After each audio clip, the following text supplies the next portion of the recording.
Assalamualaikum. This is Dr. Nashaba, and today in your Medical Globe e-learning class, you have been taught about ALL or acute lymphoblastic leukemia, and I am going to tell you how to read this topic from Parvez Akbar.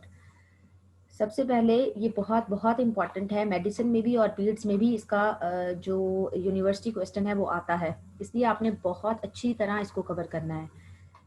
Aetiology में आपको पता होना चाहिए इसके causes क्या क्या हैं, और क्लिनिकल फाइंडिंग्स एज सच लिखने के लिए नहीं आती, आपको डायग्नोज करने के लिए पता होनी चाहिए। देन डायग्नोसिस, तो डायग्नोसिस आपने ये सारा बहुत अच्छी तरह करना है। ना सिर्फ आपको ये पता हो कि हमने कौन कौन से टेस्ट कराने हैं, बल्कि ये भी पता होना चाहिए कि हमने किस टेस्ट में कौन सी फाइंडिंग देखनी है। देन डिफरेंशियल डायग्नोसिस, तो इनके जस्ट नेम्स करने हैं।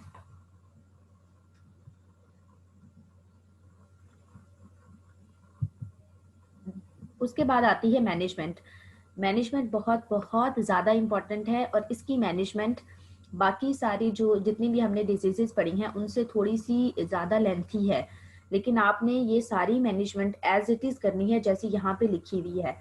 ठीक है, मैनेजमेंट की हमारे पास 4 फेजेस होती हैं, तो आपने फेज वाइज मैनेजमेंट करनी है कि रिमिशन इंडक्शन फेज में हम कौन सा ट्रीटमेंट देते हैं, कितने ड्यूरेशन के लिए देते हैं, कंसोलिडेशन फेज में हम कौन कौन सी ड्रग्स यूज़ करते हैं, और किस तरह से किस रूट से हम दे रहे होते हैं। स्पेशली ये याद रखना है कि हम इसमें कीमोथेरेपी जो है वो हम इंट्राथीकल रूट से दे रहे होते हैं, जिसलिए हमें बार बार लंबर पंक्चर करना पड़ता है।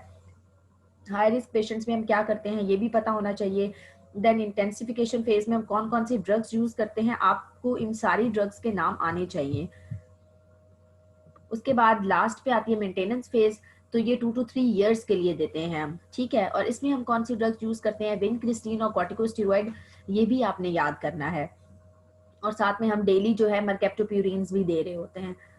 इसके अलावा हमारे पास मैनेजमेंट ऑप्शन है, बोन मैरो ट्रांसप्लांटेशन कर सकते हैं, और इसमें रिलैप्स बहुत ज़्यादा होता है, इसलिए ट्रीटमेंट ऑफ रिलैप्स आपने सेपरेटली करना है।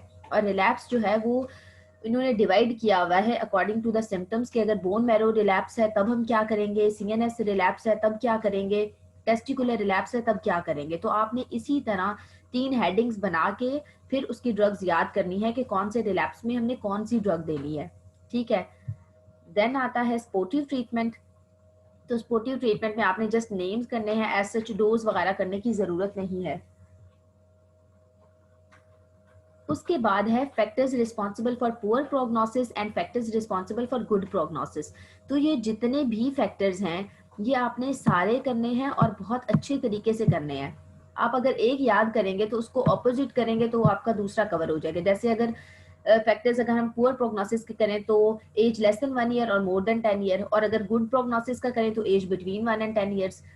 तो ये आप एक याद करेंगे तो दूसरा इजीली याद हो जाएगा, लेकिन आपने इसको छोड़ना नहीं है, इसको अच्छे तरीके से सारे पॉइंट्स को याद करना है। ठीक है, that's all about ALL। If you have any query you can ask. Thank you.